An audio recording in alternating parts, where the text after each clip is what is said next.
Ujambo na karibu, langu jina ni Maskini Msomi na hii ni Maskini Msomi TV, kitu ambacho kinakupatia habari kamili pindi zinapochipuka. Taarifa ambayo imenifikia kwa sasa ni kwamba Nuru Okanga amemuonya Diamond Platnumz arudi kwao Tanzania, la sivyo atamrudisha mwenyewe. Wewe Nuru Okanga amesema haya: wewe Diamond, rudi kwenu ukapambane na vita vyako. Hakuna mtu alikwambia ukule pesa usifu huyo mama, kichwa ngumu wa Tanzania wakiumia. Kesho nikiamuka nisikie bado uko Kenya, mimi mwenyewe nitapanda ndege mpaka Mombasa nikutoe huko.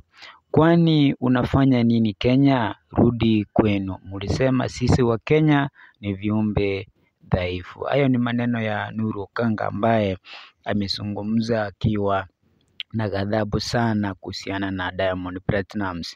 Amesema ya kwamba Diamond Platnumz arudi kwao Tanzania akapambana na vita vyake. Hakuna mtu ambaye alimwambia amsifu Mama Samia Suluhu ambaye akona kichwa kigumu kipindi ya wakati ambapo Watanzania wanaumia. Na amesema ya kwamba akiamuka kesho apate ya kwamba bado Diamond yako Kenya, atapanda ndege kutoka alipo huko kwao Kakamega aenda mpaka Mombasa na mtoe Diamond Platnumz ama mpeleke Tanzania yeye mwenyewe.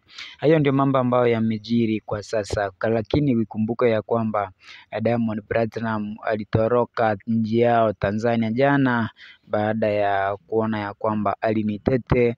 Watu walianza kumkemea kwa vile anaungana na Tanzania kukandamiza wa Kenya, kitu ambacho kilimfanya Diamond Platnumz akahamia Kenya jana na familia nzima akiwa na mama Dangote na mkewe ambaye anafahamika kama Zuju, na kuna jamaa fulani ambaye anaitwa Salam SK. Wote na watu na kundi la watu ambao walikuwa 24 wote walihamia Kenya na saizi wako katika mji wa Mombasa kwa usalama wao. Lakini kumbuka ya kwamba huko Tanzania imeonekana wazi ya kwamba hali si nzuri, kipindi ambacho tumeona ya kwamba hata polisi wenyewe wameanza kugongana na wanajeshi.